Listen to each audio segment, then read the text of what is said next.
we thank God. We want to thank the justices for the bold decisions, as we did say out inside court. It was a bold decision because everybody has reason to be scared. When Museveni speaks, people must run away. So never stop trying. We pray for those that have suffered injustice in the hands of the court-martial. We have consistently, persistently, and perennially been describing this as a kangaroo outfit, as a kangaroo establishment. If we were to go back today, notwithstanding the uneasiness with which we receive it as a subordinate court, I would address General Freeman Mugabe as Mr. Chairman of the subordinate court, then see how he would react, since he doesn't want to describe it as a tribunal. For Ugandans, keep trying, never give up. We shall overcome one day. Someday we will get there. I want to congratulate Honorable Michael Kabaziguruka, because I think all swords had been drawn to clear him. He was supposed to lose his neck. Now that he's here, now that he has survived, I think he has also taken on the mantle on behalf of many, many silent Ugandans. There are only two people that are dangerous to the survival of our nation. People who know and choose to keep quiet, and people who do not know and decide to speak and to speak loud. Those ones have destroyed us. To the court, I think there were voices that expressed concern. The tone could have gone overboard. They had legitimate concerns. They are not all lawyers. Some actually did not know what was happening. The turbulence that the court has gone through, the frustrations, the death, the retirement, the failure to appoint justices of the Supreme Court, which is certainly not the mandate of this honorable court. We stand with those that have been grieving, those that have been crying, those that have expressed themselves. Now that this is over, we can walk back and exercise our democratic rights. I can tell you that this struggle continues on all the fronts. On the legal front, we shall still come back and confront the description of that thing, even as a subordinate court. In Parliament, we shall stand there and ensure that as they come back to amend the UPDF Act or even the Constitution, they do not transgress. Those are values that we stand for, and we hold them so dear onto our hearts. Outside court, outside Parliament, please continue exercising your democratic rights, especially now that the scarecrow is down. By the way, if they were sensible enough, they have been represented. Today, they would not wait, because the Attorney General has been in court, the UPDF have been represented in court. They have no reason, no justification, not even ignorance. They can no longer plead ignorance. I know they have been ignorant for many years. They can no longer plead ignorance. It is their duty now to order the immediate release of Dr. Kiza Besigye, Obeid Lutale, Council Aaron Kiza, and all those young noob activists that expressed their political aspirations. They should be released. Not today. The order takes immediate effect. Not today, but now. Immediate effect means now. For those files, they have to transfer. They can transfer tomorrow. But for the release, today and now. Because they are directed that there will be a sitting on Monday 3rd, where Dr. Besigye and Obeid Lutale will have to appear. So now, they don't even have the powers. They don't have powers to convene again. They have been disbanded. Exactly. So literally, and any detention now is illegal. In the effect, the court has been disbanded. Yes, you've had that thing. No, you see the court.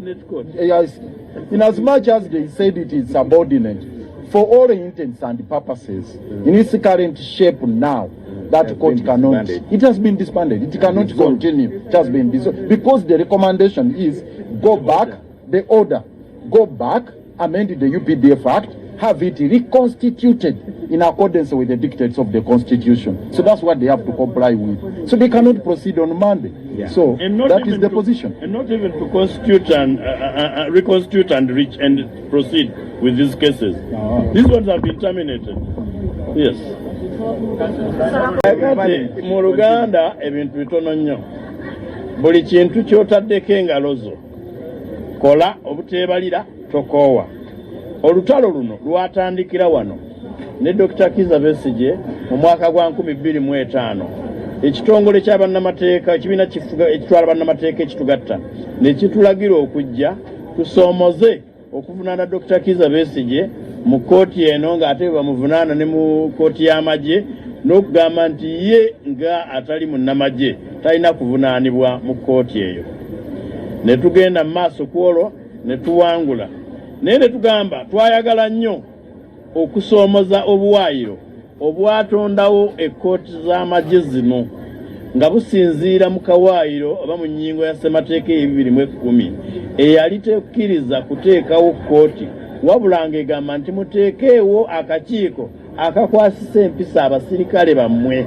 Asikaali wayambadde bubi, asikaali tewakubye ekikalu ebifaanana bwe bityo ng'akapoliisi akakiiko ka poliisi akakwasisa abapoliisi empisa n'abasirikale b'amakomera balina akaabwe ke kakiiko constitution kebakkiriza okuteekawo bo ne bakakozesa okunyigiriza abo abalina ebirowoozo ebyawukana ku byabwe naddala abawakanya effugabbi n'obufutubbazi bwa mutambuzi munnaffe omukadde w'entebe.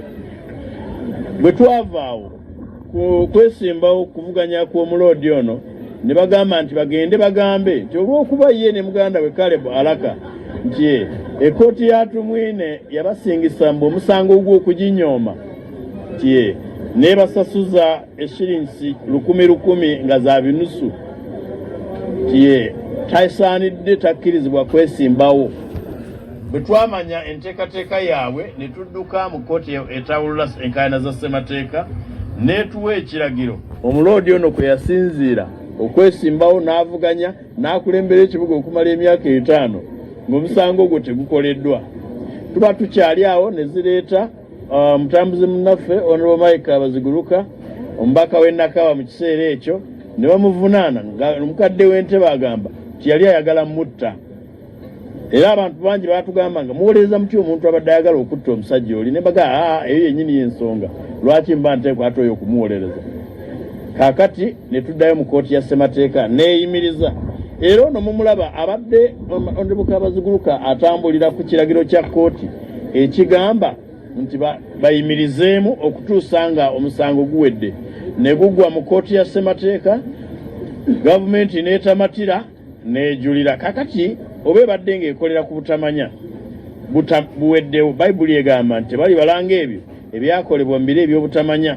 Kakati ebiro by'obutamanya baba nga kyebadde beekwasa biweddewo kati bamanyi.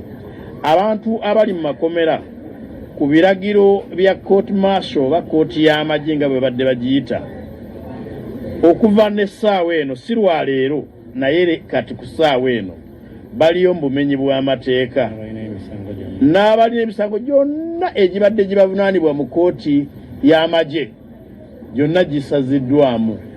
Baba bakyayagala obbavunaana babagambye nti fayiro ezo bazitwale mu kooti eza bulijjo. Abo ababadde basingisibwa emisango egyo nga baajulira oba nga bateekateeka okujulira babagambye nti bagende mu kooti zino eza bulijjo zeetegereze ensala yaabwe nga bwe yakolebwamu ziddemu zibawulirize mu ngeri ey'obukugu.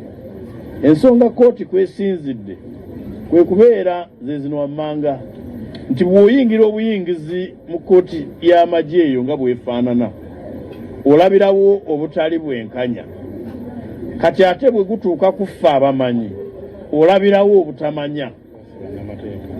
Ffe abaasoma ne tutegeera amateeka olabirawo obutamanya nga bujjudde bwetimbye ekkooti y'abatambuze bannaffe abo. ebisaanyizo byabwe temulimu kumanya mateeka. Weetaaga kubeera kintu kimu nti oyambala combat, omanye okuba saluti, oli musirikale.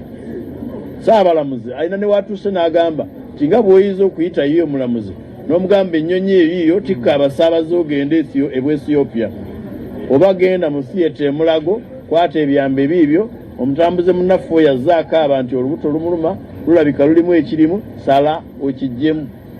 Ne batambuze bannaffe bano bwe badde batambula. N'olwekyo tubawa amagezi, tubawabula, tetubasaba. Ebiro by'okubasaba byaggwawo. Free Dr. Kizza Besigye. Free Haji Obed Lutale. Free Council Aaron Kizza.